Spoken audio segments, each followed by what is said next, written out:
Wait, stop scrolling. When was the last time you saw all 9 Supreme Court justices, every single one, agree on something? Conservative justices, liberal justices, everyone. 9-0, unanimous. In today's America, where we can't even agree on what day Thanksgiving falls on without an argument, the Supreme Court just dropped a decision so massive, so constitutionally earth-shattering, that it united judges who normally can't stand each other's legal philosophies. And here's the crazy part. Most people have no idea this just happened. No idea what it means. No idea how it's about to reshape the way our entire government operates moving forward. I'm going to break this down for you in a way that actually makes sense, because this isn't just some boring legal jargon that old lawyers argue about in mahogany paneled rooms. This is about power. This is about who gets to make the rules that govern your life. And this decision, it just changed everything. So buckle up, because what I'm about to explain is going to blow your mind about how our government actually works. And what happens next is going to affect every single one of us. Let me paint you a picture. The Supreme Court doesn't just take any case. They get thousands of requests every year, and they pick maybe 70 or 80 to actually hear. So when they do take a case, it's because something big is at stake, something that affects millions of people, something that's going to set a precedent for decades. Now, here's where this gets interesting. In recent years, we've seen several cases where the court has tackled a fundamental question that's been brewing in American law for almost a century. That question is this: how much power should unelected government agencies have? Think about it. You vote for your representatives in Congress. You vote for the president. But you don't vote for the head of the EPA. You don't vote for the people running the FDA, the FCC, the Department of Education, or any of the dozens of federal agencies that create rules affecting your daily life. These agencies write regulations that have the force of law. They can fine you. They can shut down businesses. They can tell you what you can and cannot do. So here's the constitutional bombshell. Where in the Constitution does it say unelected bureaucrats get to make laws? Nowhere. That's where.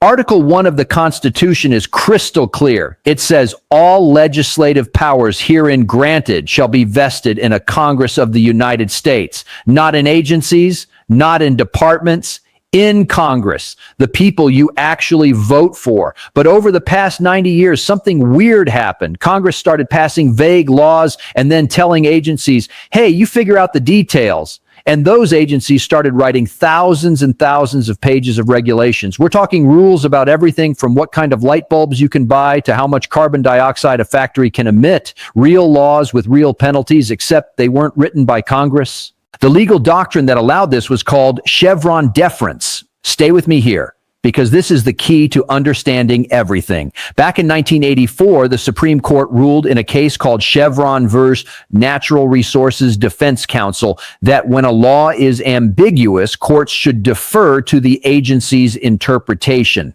Basically, if Congress writes a fuzzy law, the agency gets to decide what it means, and judges have to go along with it unless the interpretation is totally crazy. Sounds reasonable, right? Let the experts handle the technical stuff. Except here's the problem. Over 40 years, this doctrine became a monster.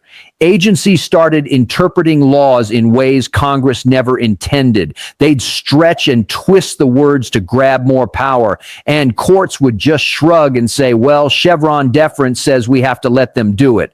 It was the ultimate power grab. Unelected officials making laws. And if you didn't like it, too bad. The courts wouldn't help you until now. In a stunning decision that sent shockwaves through the legal community, the Supreme Court overturned Chevron deference, 9-0, unanimous. Every justice agreed that this doctrine had to go. Let me repeat that because it's absolutely mind-blowing. In an era where the court is divided on almost everything, abortion, gun rights, affirmative action, you name it, they all agreed on this. All 9 justices said that Chevron deference violates the Constitution, that it gives too much power to unelected bureaucrats, that it undermines the separation of powers that our founders fought and died to establish. Chief Justice John Roberts, writing for the majority, put it bluntly. Courts must exercise their independent judgment in deciding whether an agency has acted within its statutory authority. In other words, judges can no longer just rubber stamp whatever agencies decide to do. They have to actually analyze whether the agency's interpretation of the law is correct.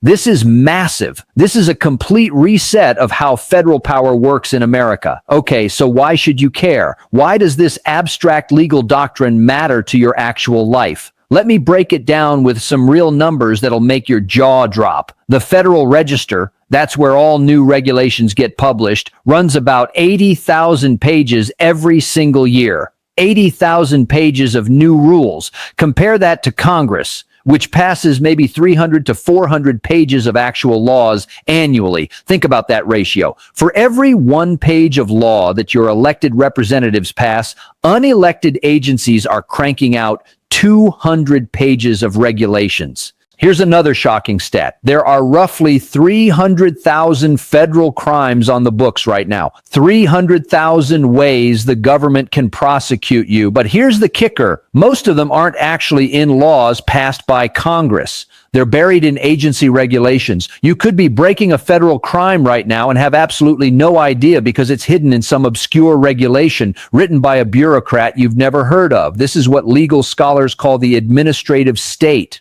It's a fourth branch of government that's not in the Constitution. And it's been growing unchecked for decades. So when the Supreme Court overturns Chevron deference, they're essentially saying no more. Agencies don't get unlimited power to interpret laws however they want. If there's a question about what a law means, judges will decide, not bureaucrats. Here's why this is a game changer for regular people. First, it gives you more power to fight back. Let's say the EPA decides that a puddle in your backyard counts as navigable waters under the Clean Water Act, and suddenly you need a federal permit to fill in that puddle. Before this decision, a court would probably defer to the EPA's interpretation. Now, the judge has to independently decide if that makes sense. And guess what? Most judges are going to say a puddle isn't navigable waters. Second, it forces Congress to actually do their job. For decades, Congress has been lazy. They pass vague laws because it's politically easier. Why make tough decisions when you can just let an agency handle it? Now, Congress is going to have to write clearer, more specific laws, because if they don't, courts might strike down agency actions as exceeding statutory authority. Third, it levels the playing field. Big corporations have armies of lawyers who can navigate complex regulations and influence agency rulemaking. Small businesses and regular people don't. When agencies have unlimited interpretive power, the little guy gets crushed. Now everyone has a better shot at challenging unfair regulations in court. But here's the thing that really gets me, and this is where the constitutional implications get absolutely wild. This decision is about more than just agencies. It's about the fundamental structure of American government. Our founders designed a system with 3 branches: legislative, executive, and judicial, each checking and balancing the others. The whole point was to prevent any one group from accumulating too much power. But the administrative state short-circuits this system. Agencies combine all 3 powers. They write regulations, legislative, enforce those regulations, executive, and adjudicate violations through administrative law judges, judicial. That's not checks and balances. That's concentrated power. By overturning Chevron, the Supreme Court is trying to restore the original constitutional design. They're saying that the separation of powers isn't just some abstract principle.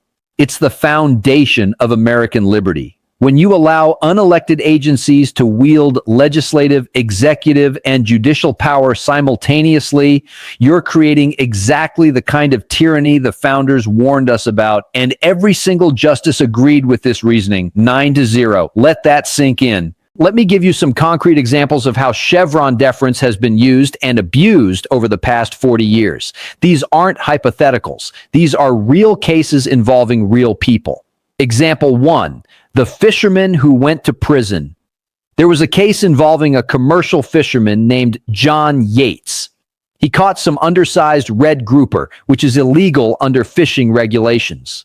A federal agent told him to keep the fish so they could be used as evidence. But Yates panicked and threw the fish overboard. Here's where it gets crazy. The government prosecuted him under a law designed to prevent the destruction of financial documents during fraud investigations. Specifically, a provision of the Sarbanes-Oxley Act, the law passed after the Enron scandal, to stop corporations from shredding evidence of financial crimes. The agency argued that fish are tangible objects, and therefore destroying them violated this white-collar crime statute. Under Chevron deference, courts might have deferred to this interpretation. Yates was facing 20 years in prison for throwing fish overboard. Fortunately, the Supreme Court eventually ruled in his favor, saying the law clearly wasn't meant to cover fish. But think about how insane this is. An agency tried to stretch a corporate fraud law to prosecute a fisherman. That's the kind of power creep that happens when agencies get too much deference. Example 2, the EPA and private property. In another case, a couple named the Sacketts wanted to build a house on their property in Idaho. Seems simple enough, right? It's their land. They own it. But the EPA suddenly declared that their lot contained wetlands under the Clean Water Act, even though there was no visible water and the nearest actual lake was hundreds of feet away. The EPA ordered them to stop construction and threatened them with fines of $37,500 per day if they didn't comply. Per day. Let that sink in. They weren't polluting anything. They weren't dumping toxic waste. They just wanted to build a house on land they owned. The Sacketts fought this for years, and under Chevron deference, courts were inclined to defer to the EPA's expansive interpretation of what counts as wetlands. It took over a decade of legal battles before the Supreme Court finally ruled in the Sacketts' favor, saying the EPA had overreached. But here's the point. Without Chevron, cases like this become easier to win. Judges don't have to defer to the agency's stretched interpretation. They can look at the law and say, nope, this doesn't make sense. Example 3, the ATF and bump stocks. After the tragic Las Vegas shooting in 2017, there was intense pressure to do something about bump stocks, devices that allow semi-automatic rifles to fire more rapidly. Congress didn't pass a law banning them. Instead, the Bureau of Alcohol, Tobacco, Firearms, and Explosives, ATF, reinterpreted existing regulations to classify bump stocks as machine guns, which are already heavily regulated. Now, you might think bump stocks should be banned. That's a fair opinion. But here's the constitutional question. Does the ATF get to redefine what counts as a machine gun without Congress passing a new law? Under the old Chevron framework, courts might have deferred to the ATF's technical expertise. But after the recent Supreme Court decisions limiting agency power, the court ruled that the ATF had exceeded its authority. If Congress wants to ban bump stocks, Congress needs to pass a law doing so. An agency can't just rewrite definitions to create new crimes. Again, whether you agree with the policy outcome isn't the point. The point is about process and power. Who gets to make these decisions? Elected representatives or unelected bureaucrats?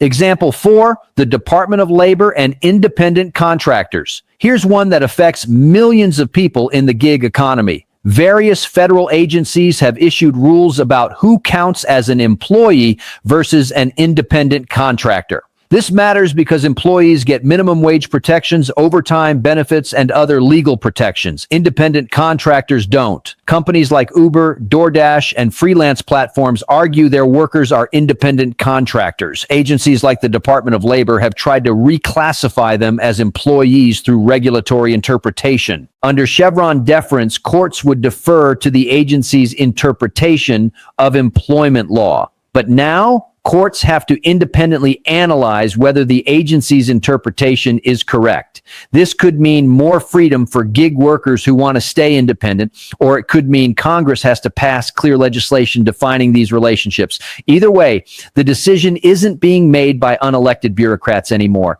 It's being made through the constitutional process. So here's where things get really interesting and a little bit uncertain. What happens now that Chevron is dead? Let me walk you through the likely scenarios, and trust me, some of these are going to surprise you. Scenario 1, the litigation avalanche. Buckle up, because every regulation that was upheld under Chevron deference is now potentially vulnerable to challenge. We're talking about thousands of rules affecting every aspect of American life: environmental regulations, labor laws, financial rules, healthcare policies, telecommunications standards, food safety requirements, you name it. Companies, advocacy groups, and individuals who lost court cases because of Chevron deference can now potentially challenge those regulations again. Lawyers are already salivating at the opportunities. We're going to see a wave of litigation unlike anything in modern American history. Does this mean chaos? Maybe. Does it mean bad regulations get struck down? Hopefully. Does it mean good regulations also get challenged? Probably. It's going to be messy. Scenario 2, Congress actually has to work. For the first time in decades, Congress can't hide behind vague language and let agencies figure it out. If they want a regulation to survive judicial scrutiny, they need to write clear, specific statutes. This is going to be painful because Congress is currently terrible at this. They're used to passing broad symbolic legislation and letting agencies handle the details. Now they'll actually have to make hard choices and put them in writing. On one hand, this could lead to legislative gridlock if Congress can't agree on specifics. On the other hand, it might force better governance. When legislators know they can't pass the buck to agencies, they might actually craft better laws. Scenario 3, more power to the courts. Here's the ironic twist. By taking power away from agencies, the Supreme Court has actually given more power to judges. Now, instead of deferring to agency expertise, judges will have to interpret technical statutes themselves. Is that better? Well, judges aren't scientists, they're not economists, they're not engineers. So when a case involves complex technical issues, like what level of air pollution is acceptable or how internet protocols should be regulated, judges will have to figure it out without deferring to agency experts. Some people worry this means judges will get things wrong. Others argue that's a price worth paying to prevent agency overreach. It's a legitimate debate. Scenario 4, the state power surge. When federal agencies can't regulate as broadly, states step in. We're already seeing this with issues like climate change, where blue states impose strict regulations while red states take a hands-off approach. This could lead to a patchwork of different rules across the country, which is great if you value local control and federalism, but frustrating if you're a business trying to operate nationwide and comply with 50 different sets of rules. Scenario 5, the regulatory reset. Some agencies might proactively go back and rewrite their regulations to make sure they're grounded in clear statutory authority. The smart agencies will do this to avoid being taken to court and losing. This could actually improve regulatory quality. Instead of stretching vague statutes to their breaking point, agencies will have to stick to what Congress actually authorized. That might mean fewer regulations overall, but the ones that survive will be more legally sound. Now, here's the question everyone's asking. Is this a conservative victory or a liberal victory? And here's the mind-blowing answer. It's neither or both, depending on your perspective. Yes, this decision limits the regulatory power that's often associated with progressive governance. Environmental regulations, labor protections, consumer safety rules, a lot of these came from expansive agency interpretations under Chevron.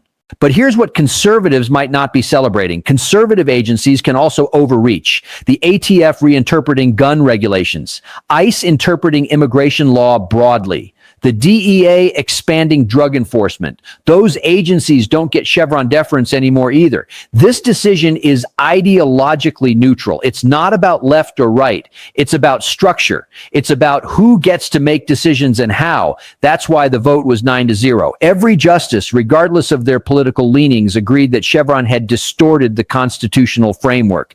They might disagree on what regulations are good or bad, but they all agreed that agencies had been given too much power to decide these questions on their own. Let me go deeper here, because this is where the truly profound implications lie. This decision is part of a larger pattern. Over the past few terms, this Supreme Court has been systematically rolling back the administrative state in ways that haven't been seen since the 1930s. And I'm not exaggerating when I say this could be the most significant reshaping of federal power in nearly a century. There's a constitutional principle called the non-delegation doctrine. It says that Congress can't delegate its legislative power to anyone else. Remember Article 1, All legislative powers shall be vested in a Congress. For most of American history, the Supreme Court enforced this. If Congress tried to give agencies open-ended power to make rules without clear guidance, the court would strike it down.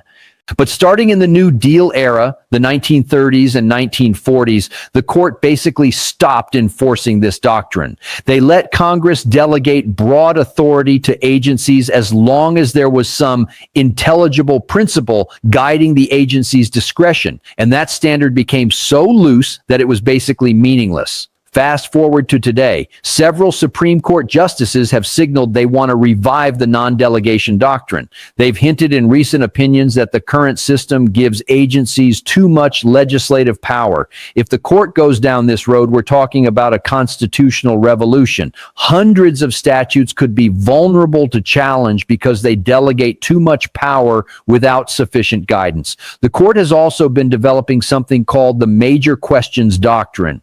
This says that when an agency claims authority to make decisions of vast economic or political significance, courts will require clear congressional authorization. In other words, agencies can't make huge transformative policy decisions based on vague or old statutes. Congress has to explicitly grant them that power. We've seen this applied to several major cases recently. The court struck down OSHA's vaccine or test mandate for large employers because OSHA couldn't point to clear congressional authorization for such a sweeping policy.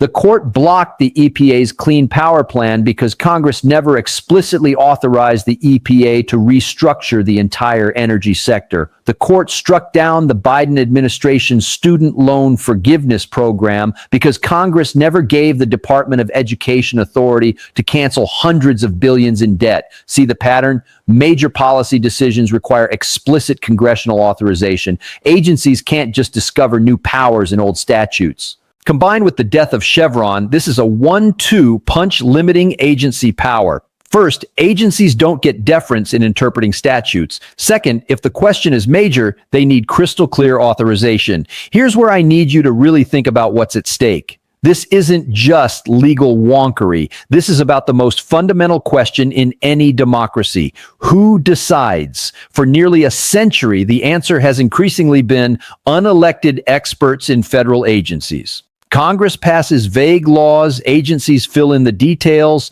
and courts defer to agency interpretations. Is that democratic? You didn't vote for these people. You can't fire them at the ballot box. They serve regardless of who wins elections, yet they wield enormous power over your life. The Supreme Court is now saying, no, that's not how our Constitution works. If important decisions are going to be made, Congress, the people you actually elect, needs to make them. And if there's a dispute about what the law means, judges who have life tenure precisely so they can be independent will resolve it without deferring to agencies. Is this more democratic? In one sense, yes, because it forces elected representatives to take responsibility for policy decisions instead of hiding behind agencies. But there's a counter argument. Maybe modern governance is too complex for Congress to micromanage. Maybe we need expert agencies to handle technical issues that politicians don't understand. Maybe the administrative state, for all its flaws, is necessary in a 21st century economy.